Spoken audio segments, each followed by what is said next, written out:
Morning, dear friends. Morning, Rita. Morning, William. Good to see you. Hi, Allison. Good to see you. Mm.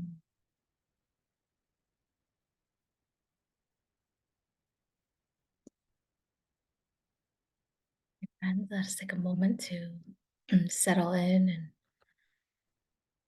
find that comfortable posture. So, whether you're choosing to sit or lie down or stand, taking time to arrive and check in with the body. We'll start in a couple minutes. Maybe taking this time to stretch your shoulder and neck, rolling the shoulders, twisting the upper body, taking that last sip of your cup of tea or coffee or water.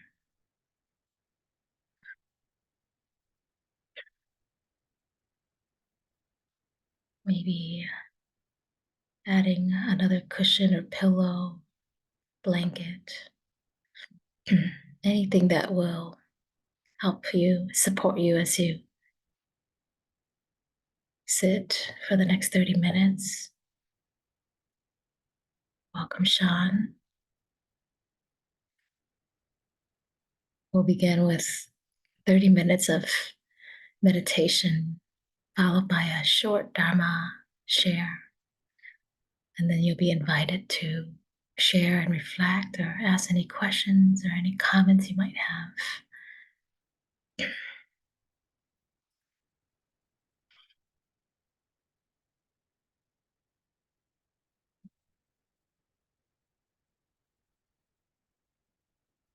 So let us begin by settling into this posture, noticing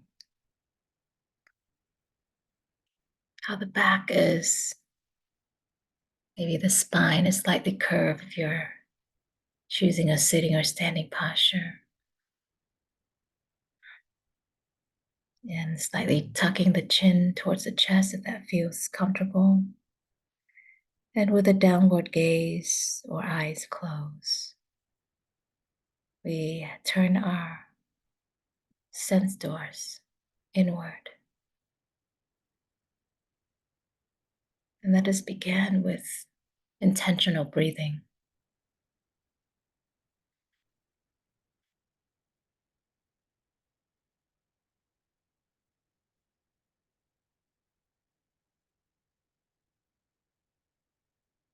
Noticing the breath energy throughout the entire body.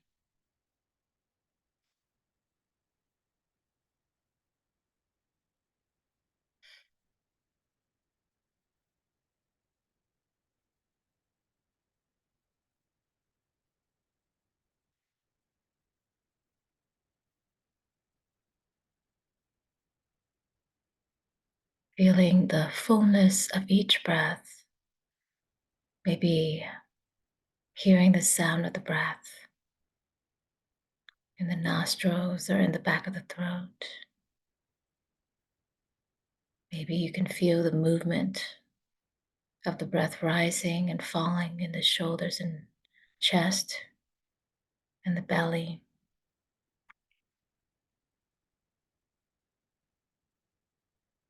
Getting present to what it feels like to be breathing.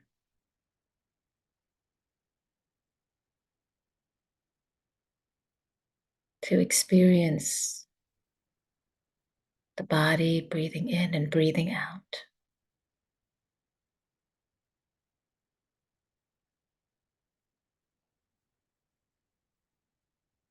Noticing the pressure and release of each cycle of breath.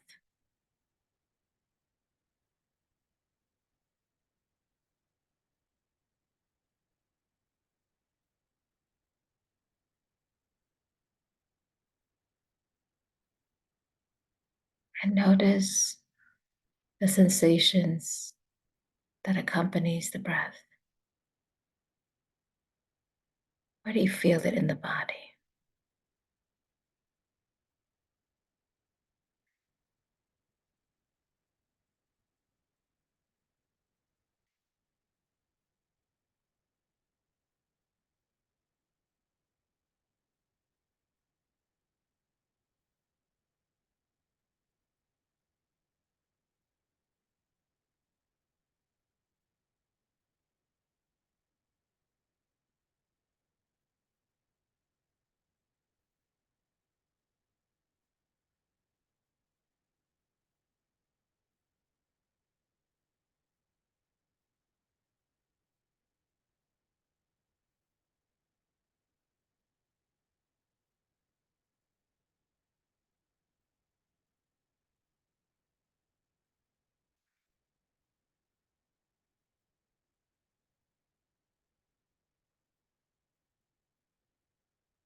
anchoring your attention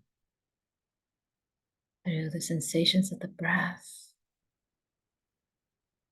through the tactile sensation of the body, maybe where the sits bone presses against the chair, the cushion, or any part of the body that may be coming in contact with the surface.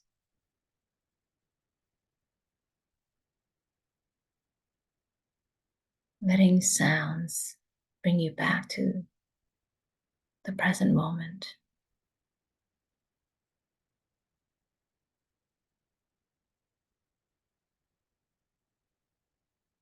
Acknowledging that there's a body sitting in this room.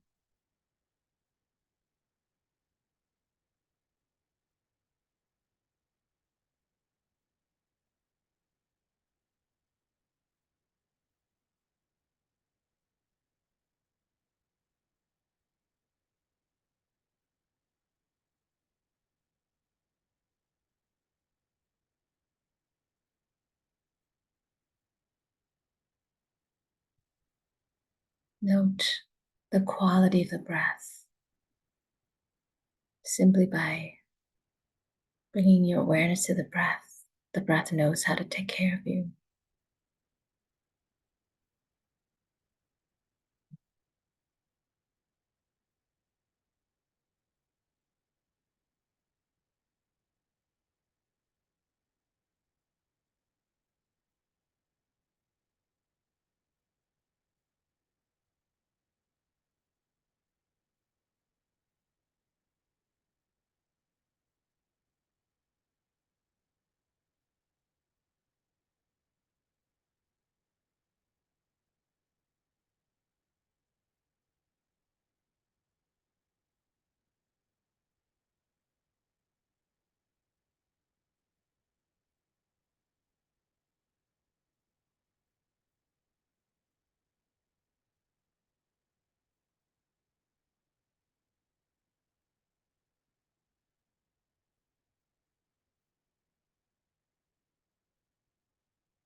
Mindfulness is remembering.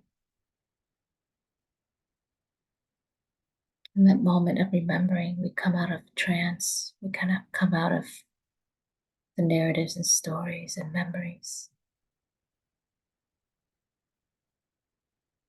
generating effort to stay here, to stay with the anchors,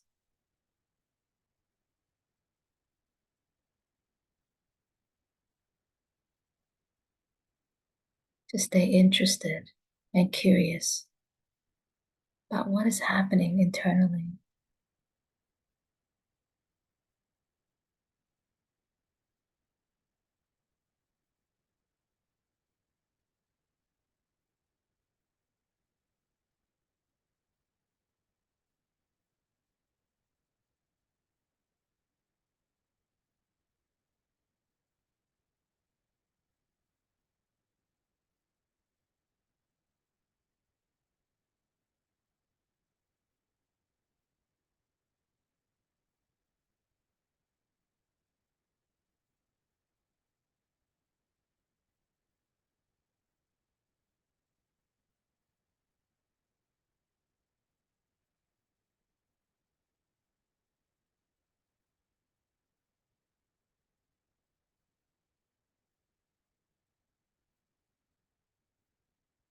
increasing patience, increasing the strong determination, and increasing loving friendliness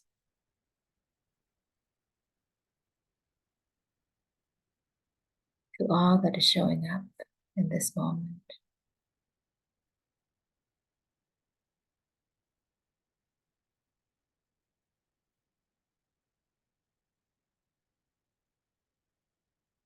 And navigating the path back to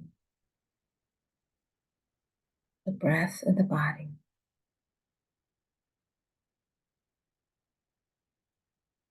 to hearing sounds, to feeling sensations as they arise and pass away.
Wherever you are now, I invite you to narrow your field of attention, resting in the breath and where you feel the breath is most alive in the body.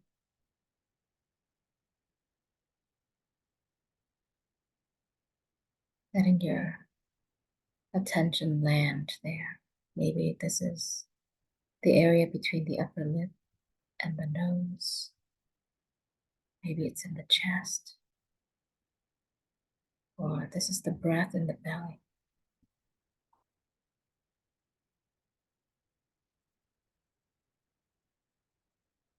And be aware of all sensations in this area.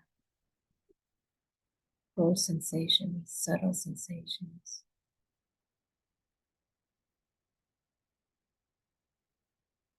Getting in touch with the feeling tone, pleasant, unpleasant, or neutral.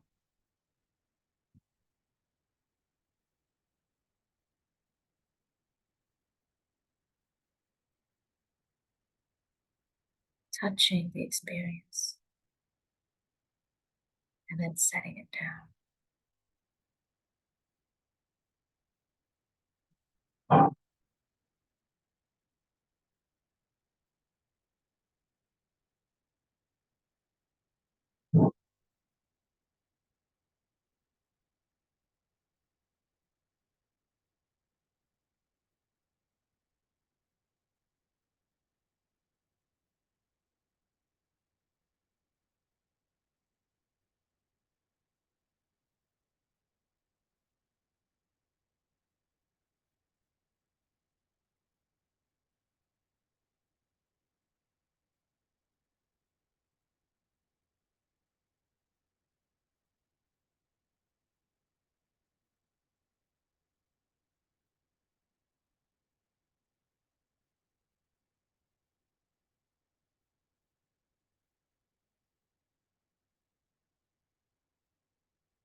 Notice if there's room to soften, allowing the body to soften further into your posture.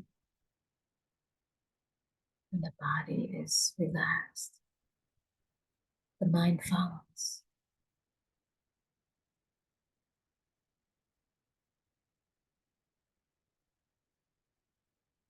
And if you find yourself losing the breath, you can breathe a little bit harder to get in touch with the breath. Maybe you continue intentional breathing for a while, or maybe allowing the breath to become subtle and natural.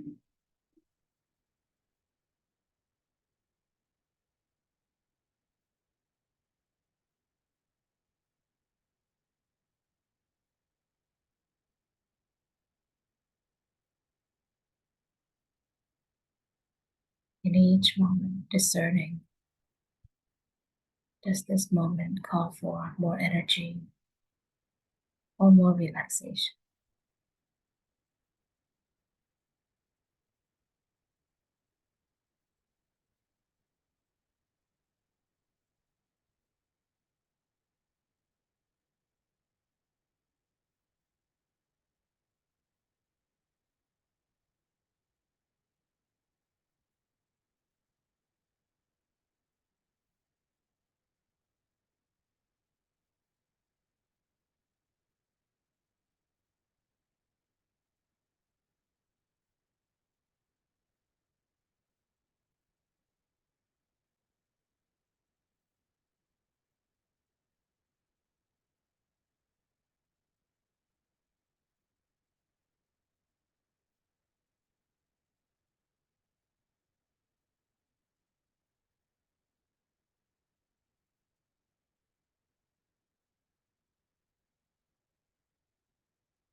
Is there a possibility to unhook yourself from what's pulling you away? Or perhaps acknowledging the quality of the mind as it is today.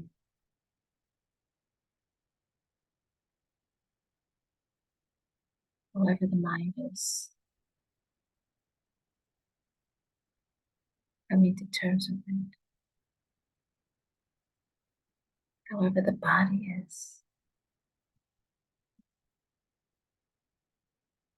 being at peace with it.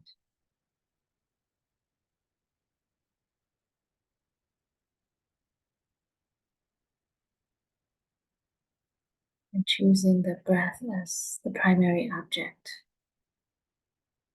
of our focus. Or maybe there's a sensation that is calling for your attention. You can move your awareness there also.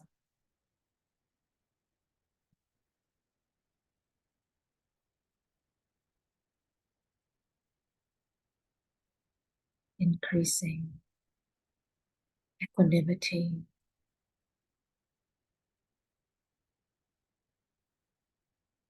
and staying with the present moment experience without overanalyzing or judging, without wishing for it to be any other way. However it is in this moment works.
Allow and receive whatever this moment is.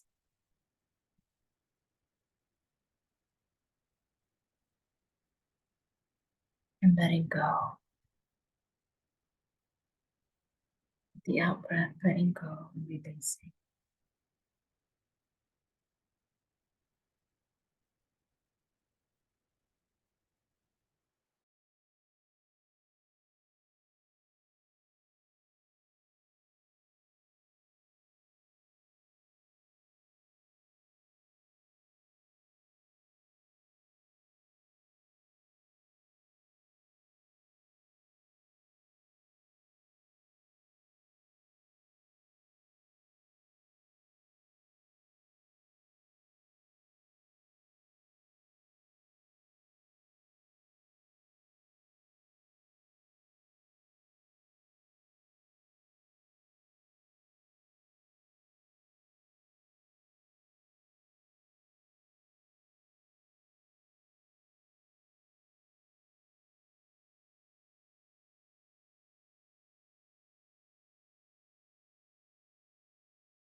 And in your own time, with mindfulness and attention, as you rise and come out of the meditative state, maybe You're choosing to linger there a little bit longer. That's okay too.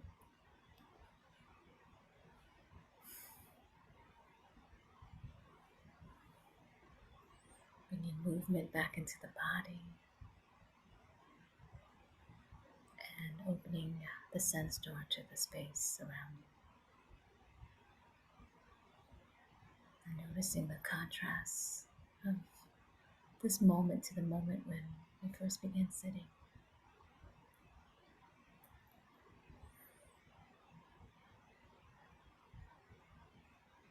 And today I'd like to offer to you this word for your reflection. And this word is one of the qualities of what we are perfecting, qualities of perfections to awakening, to happiness, to peace.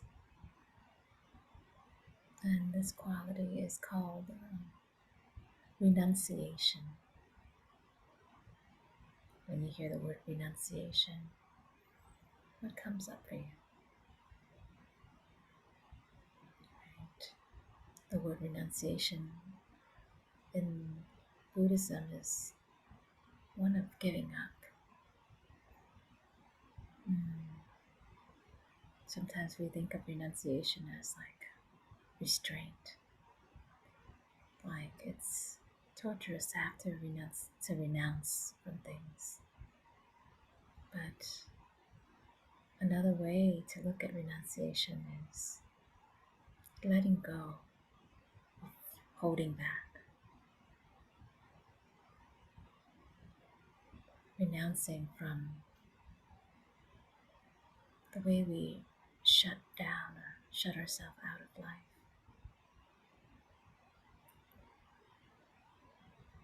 And when we practice renunciation in our meditation, it is letting go of how we hold on to our posture, hold on to tension, to emotions, and even holding on to how this moment should be or how our practice should be, and allowing for however it's showing up to just be there.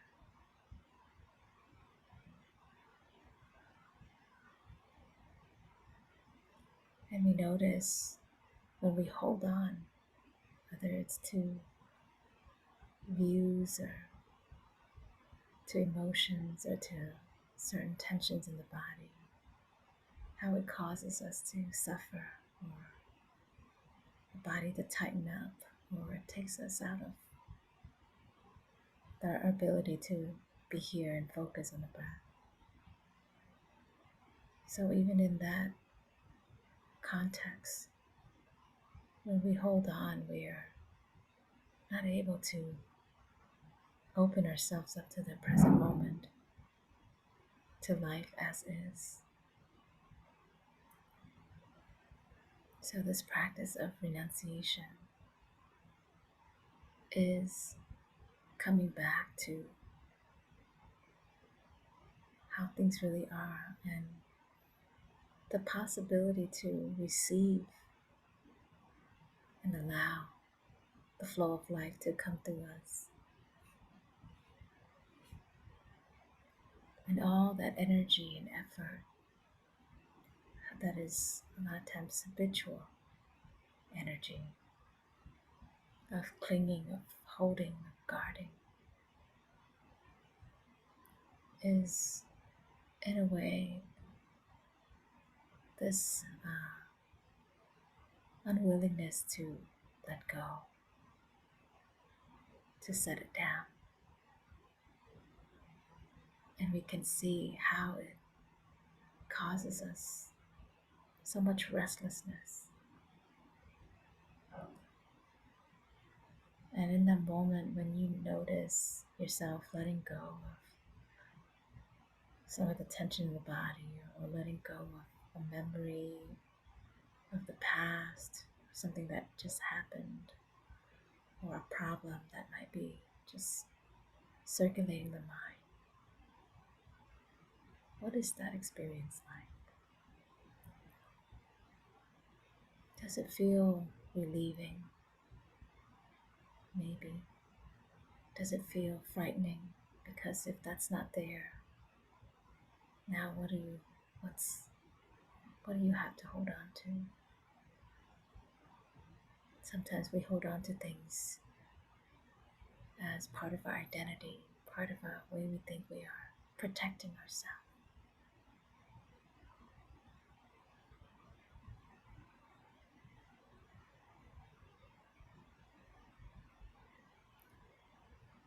And in our practice, we come to know the experience of letting go and the kind of freedom and ease that we give ourselves permission to have, to touch into when we renounce, when we give up some habits of mind, give up the tendencies. And so one of those, the quality and the skill that we cultivate as we practice formal meditation is renunciation, learning how to let go of holding on or holding back.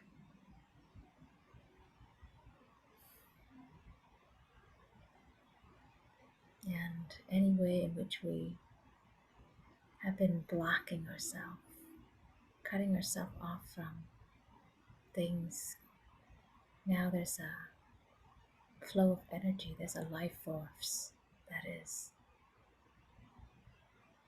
made way for in that process of removing the dam, removing the blocks.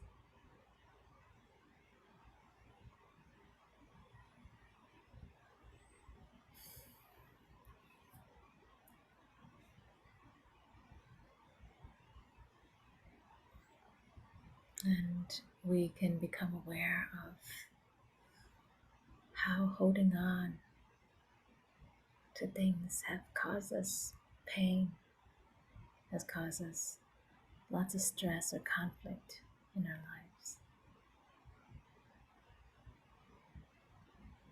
Seeing and understanding the connection of whatever arising in the mind affecting the body, we get really clear on how pain shows up in the body as manifestation of what we cling and hold on to in the mind. And so with that understanding, with that, maybe it could be an intellectual understanding for now, or maybe you felt it through your practice,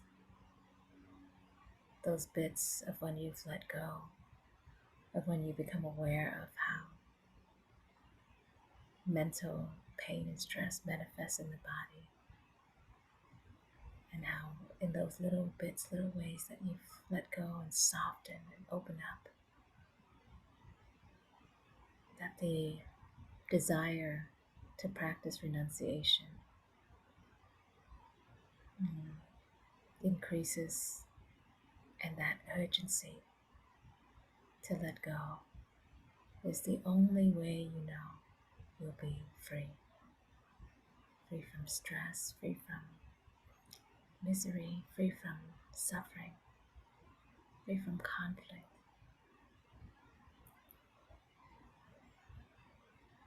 And in letting go, we also look at it from many angles, from the level of what do I need to let go of in my views, in my perceptions, in my beliefs of what should be or shouldn't be. And then we also look at letting go on an emotional level. What feelings of resentment, of blame, of anger do I need to let go to grant myself this peace?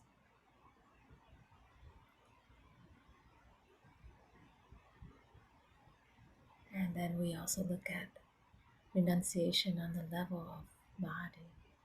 Where do I tense up and tighten up just by sitting here? Do I tense my shoulder? Is my jaw tightening up? My hands clenching? And we start to see the possibility of letting go even on the physical level. And then perhaps in our life, we see what are ways I can let go, projects or ideas or the busyness in my schedule, in my day. Where's there room to let go, to simplify my lifestyle, or to simplify my schedule or the way I go about doing things. And so this quality of renunciation, along with other qualities that we perfect on this path, not only helps us on the spiritual, emotional, and physical level and mental level, but it also improves the quality of our life. Being in this world, and we apply these qualities to how we go about everything. Aware of pain, aware of our desires, our wants, our beliefs, aware of the letting go that sets us free. And it's not that we become this person that is just okay and fine with whatever, but it's that we are aware of what leads to happiness and peace and what adds stress and conflict. And so we pick and choose the way of life we want to have, the way we want to support that quality of mind through this act of giving up being right, giving up the fights, giving up our point of view that we hold to be so dear. We can still have them, we can still express them, but knowing them as they are, as point of views, as perspectives, as perceptions, as the emotion of this moment. And letting go allow us to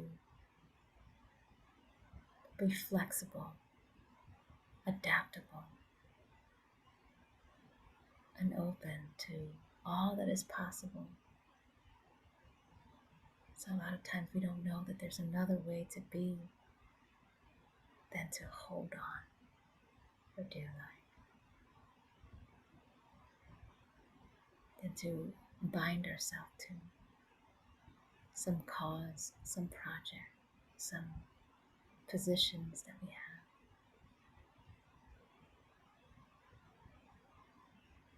What is possible? What might be on the other side of giving up,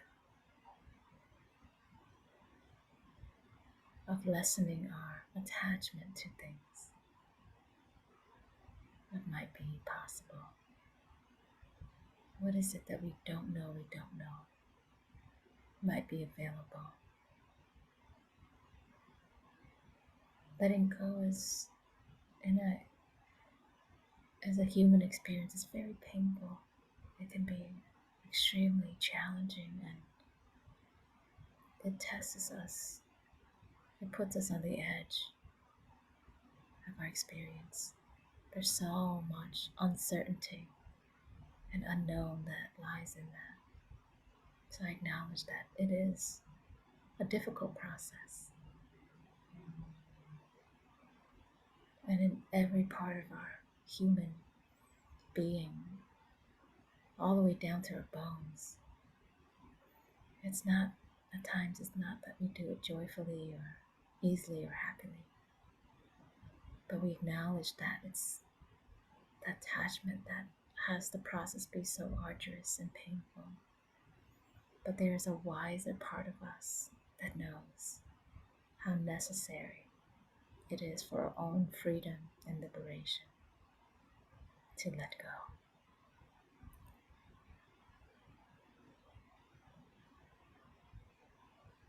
The emotional side of us maybe can't handle it, but the wiser side of us, the side of us that sees things clearly as they really are, not as they appear to be, is where we come from, where we take action from.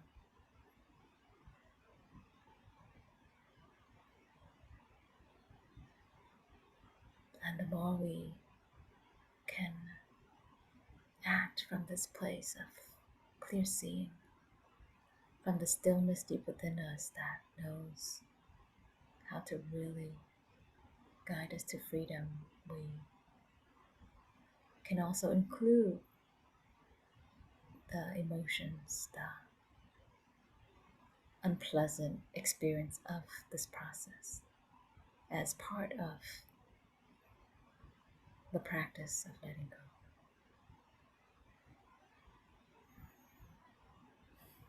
And then on the other side, when we have tasted the lightness, the freedom, the ease, like our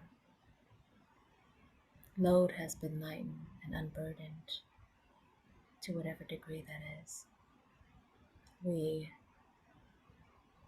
now have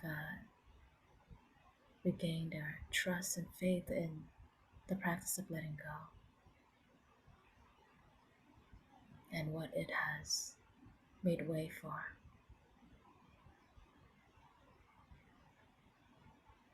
And we can see the impact of days, months, or years of holding on to something or holding back, and what that has caused us as well. And that can give us insights into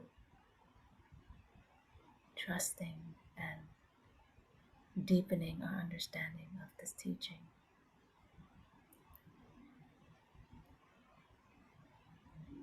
And that confidence carries us in the next moment when we have to let go and renounce from something that may be even harder, more difficult. And so in our meditation practice, we can see this as well.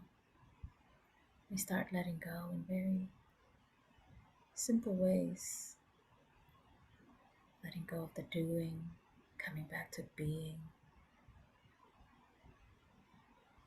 letting go of the tension and tightness, letting go of the mental busyness, and then it goes into very subtle and subtle levels where we are invited to let go, don't hold back,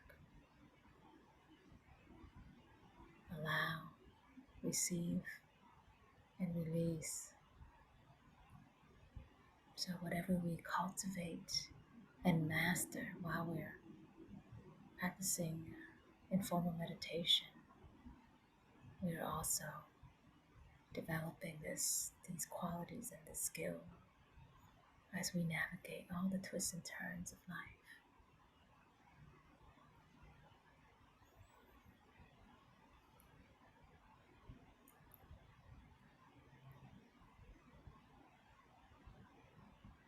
So I invite you now to see how this lands with you.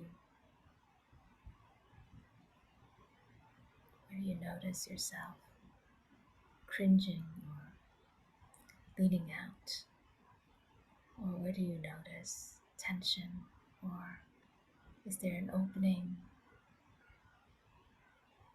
Does it make sense? you agree or disagree. And however it is for you today, however you're meeting this topic of renunciation, I welcome your reflection.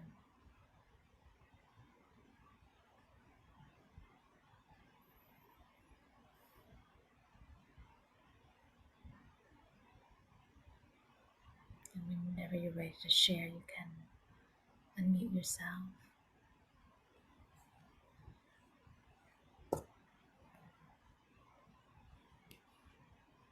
Or you're welcome to also put it in the chat. I see that. I think this is Anthony. Me too. It's also a very difficult skill to practice and master. If only I could let go of self-defeating thoughts, negative energy, and unproductive emotions. Mhm. Yeah. And it doesn't have to be a full-blown construction project, right? We can do some restoration or renovations slowly, slowly, or one by one, looking at those areas that we have yet to let go, we're not ready for, and we can acknowledge it, being truthful to ourselves. Maybe I'm not ready to let go of this stuff, this resentment, this anger I have. And simply by being aware of it is the first step of recognizing the root of our suffering, the root of our stress. Mhm. On one end, we know that if I let go of all these things, that there's something that would be made available to me, but that could be a lot. And so we can't just take one bite at a time, one step at a time.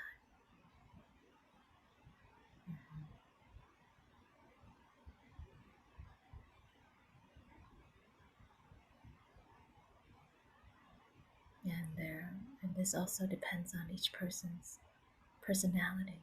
Some people are, you know, how do I say, extremists, and are willing to go all the way, really like going cold turkey or dropping it all and experience that shock, that shift. And for others, we might take the route of slowly chipping away at and unpacking what there is to let go. Maybe we start with things that are a little bit more easier, like letting go of our preference for coffee or ice cream in little ways, and then we start to see what happens. And then what does it feel like to be free from certain attachments to things? And then we start to let go of other things, the emotional bondage we have to certain topics or relationships or ways of being. So we can go about this in many ways, but getting curious about it and reflecting this practice and acknowledging it can be difficult. Mhm.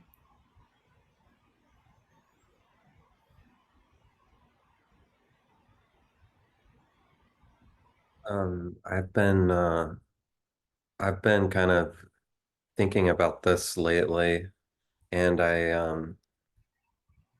feel like maybe for years I've kind of had this sort of like backwards idea of that where I would hear some like a teaching about letting go, and I would then like go out into the world and try like so hard to apply it, but I just feel like it's really easy to get flipped where it's like I feel like I get into a place where I'm trying to use letting go as, but really I'm actually using it as a way to even try to control things where I'm like, it's like, oh, a sensation in my chest, and I'm like, okay, just let go, let go, let go, and it and it's, but it's like a weird counterfeit version of letting go, I think, where I'm really trying to push things away. And I feel like I don't know how, but I feel like it's just dawning on me like recently that I'm doing that. And so now it's now I'm wondering like, man, okay, how do I get to the real letting go? And I noticed you use the words giving up, and that I feel like maybe for me that I might need to think more about words like that. It's like, especially with like, physical sensations that I don't like or something. It's like I just wonder if there's some other level of where it might feel kind of like disappointing to the ego. It's like I'm I'm just giving up trying to control this. And yeah, a lot of things you said were resonating, like the dam blockage and the energy flowing. Um, yeah, I don't know. I have a lot of thoughts about it, but I just feel like I've been getting it all kind of like backwards, if that makes sense. Yeah. Yeah. Thank you, Josh, for sharing that. Yeah, that is a common way that when we hear the word letting go, it is sometimes we are, there's an attempt, we're really trying, right, to let go, but the truth is it's still there. And so, in that attempt of letting go, we might be mm, ignoring it or sliding it under the rug, right? And what happens in that way of letting go is we're actually not coming to terms with how things are, which is that it's there, right? And through vipassana practice, through the insight practices, practice of clear seeing, is that whatever we're letting go of in our, or attempting to let go of in the field of emotion, and how it is in the body physically, can only truly be uprooted when we unpack it from the level of where it is in the mind, in our um, in our psyche, we can say that, or in our mental habit. And inside of the mind, there's our perceptions, our views, our beliefs around it, the ways, our worldview, right? The angle in which we see things from. And so that's the place where we go to work to unpack, particularly in our meditation practice. We look at it from that level because everything that manifests in the body and in emotion come from that place in the mind. Right? So in Buddhism, most of the work, everything that the Buddha talks about is all on level of mind, because mind is what, where we experience the world from, and where we experience our conflict and, the rub we have with things. And yeah, I appreciate that you're expressing this curiosity and seeing how it hasn't worked, right? To look at letting go, and how now in this letting go, it's, yes, it is in fact like a giving up. And what is it that we're giving up, right? That's I think that's true. Redefining your definitions of things. Um, I've had the self-defeating thoughts before, and you just kind of find happiness. I also had really bad dreams. The dreams turned happy, and the same self-defeating thoughts are also surrounded with really happy, innocent thoughts. It's not the song, the place, the action, it's your perception of it that needs adjusting, redefining, more exploring. There's insulation between the ego and your essence, your soul. Your ego is your life here, your brain, your essence, and it's your male part. Essence is your sacral, sexual chakra. It motivates you and drives you. And there's blockage between those two that needs to be broken down. If that makes any sense. Yeah, bring them closer together. Your spirit and soul. Your spirit is your life here on earth. Your soul is eternal. I like those better than ego in essence. Ego's got like a negative content, thoughts of it lately. And you don't even mention essence. So you don't mention the female side of it and bash them. I don't like how that's been going. I prefer spirit and soul because they're both part of the same coin. Yeah, I appreciate what you said, Sean, about you know, also seeing what else is there that we can tap into inside of those thoughts. And it's in that, you know, that process of allowing. So in letting go, there's also allowing, right? So in letting go, it's first seeing what are we holding on to and what are we not allowing to be there.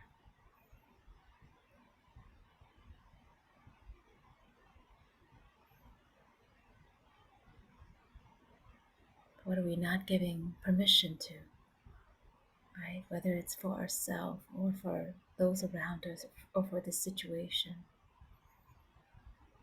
Being told to find your inner child, Mhm. that probably, what would he say or she say about the situation? I just had it's been reoccurring thoughts and through a lot of conversations for myself and came up again. Yeah, Seek your inner child.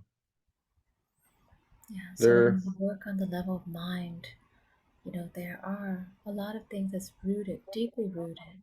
Some of it is, you know, going back to the past, really far into the past. But really, right now, when we are meditating, we can just look to see, you know, when I hold on or when I don't allow, you know, how does it feel like in the body? What's the quality of the mind? Is it tightening, tensing up? Is there a constriction somewhere? And in that moment where I open my fists and I stop clenching, right, the jaw soften, what shifts, what change in the field of mind as well? When I come back to the breath and I allow the breath to become deep and long or become smoother again, what shifts and what change? I felt during that meditation a lot of anxiety leave my body for the future, not the past. That's a depression. I think is the past. Is like on my whole weighted down on my left side. And yeah, thank you for that. Mhm. And Yeah, I'm carrying some anxiety, not depression. yeah. And there's a big release of it during your meditation. Mm, I'm glad. Thank you for sharing. Mhm. Yeah. Anyone else have anything you'd like to share or reflect? Good morning. Good morning, Allison. That was a great meditation for me, Trina. Thank you for leading us and for everybody that's here. I really feel a closeness. I don't know you all, but sharing something together intimate and free, human. And my meditation this morning uh, really was interesting for me. It was based on dying, and it was when I would lose my my concentration of the breath, and then I would come back to it, and it was a practice of dying, of last breath, last breath. Now this one's a last breath, and for me, it's comforting. It might sound not so comfortable and scary, but I think it's been something a practice that I did with Stephen Levine in his book about dying, and I practiced for a year that book of A Year to Live, and boy, that really gets me in touch with really letting go and letting go of not just the minutia in my life, but the big things that are. I've gone through a lot of pain this year. It's a big surgery and letting go, a lot of letting go. And also the opposite of that, a lot of clinging to it and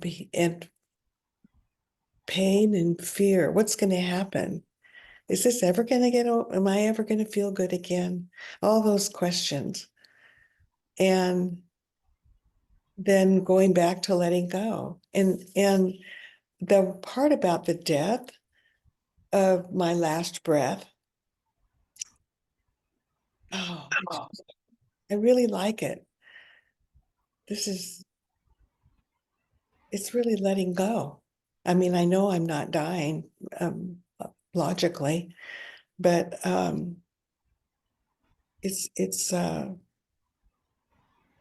it's an emptiness that is then filled with, for me, with I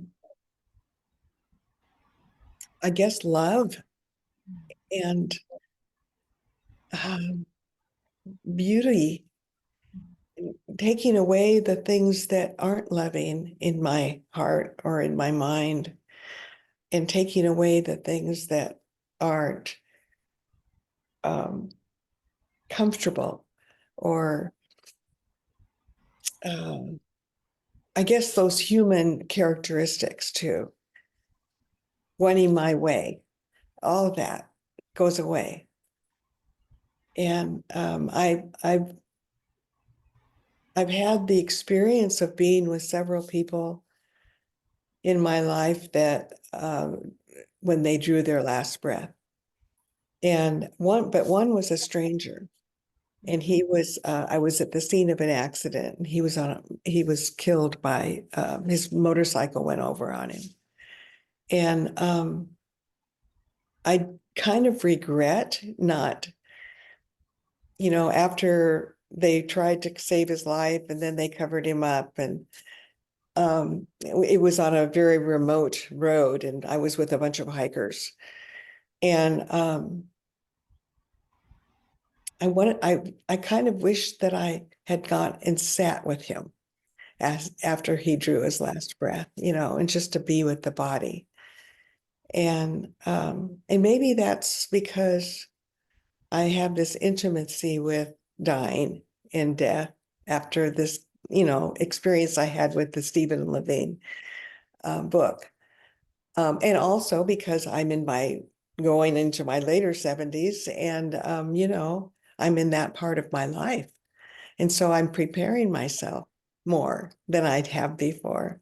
And to me, it's just like a breath of fresh air to do that, instead of, oh no, the time is coming.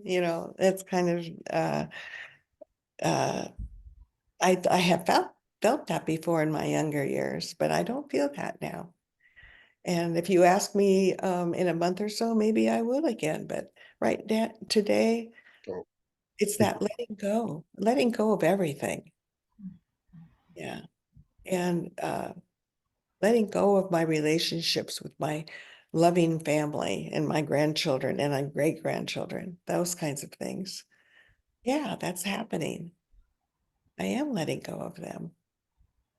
And I'm watching them and watching them live their lives and screw up their decision-making skills, all of that stuff, because that's what they do. That's what I did, and it's so, phew, that's the way it is. Okay.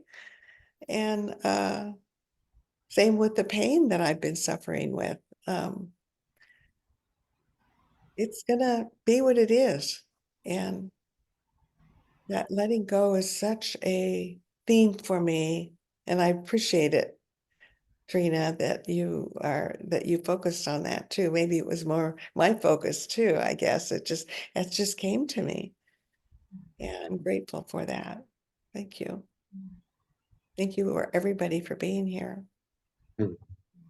Good share. I think we need a kinder, more understanding view of death. I was caretaker of my two parents, and you have a healthier view than most.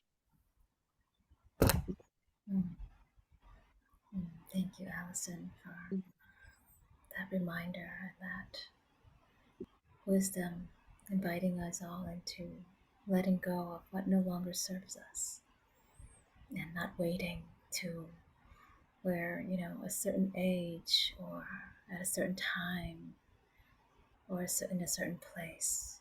But if we practice that now, what would be available for us, right? And in the letting go, it's really looking at what are we holding on to, what expectations, what stories we have for ourselves and others. And also, in letting go, it's not this dropping the ball right away, but it's really taking time to go deeply into what is there before the letting go. And being truthful to ourselves when we think we let go, but it's still there. Being truthful and honest to ourselves, that's another important quality of this path. Being authentic with our experience and allowing for that to be there too. Right. So thank you, dear friends, for being here, for your presence, for sharing your practice and your reflections and your listening and your comments in the chat. And I wish you success as you reflect and continue to refine and review. What are you holding on to? Where are you holding back? And where are there habit energies that keeps you clinging and holding on when you know the thing to do is to give it up and let it go or set it down. So I wish you success on this day, and may you be well. May you touch into moments of joy and peace and relief throughout this day. Bowing to the awakened nature, the wise one within you. See you again on the path. Thank you all. Ready for takeoff. Goodbye. 3, 2, 1.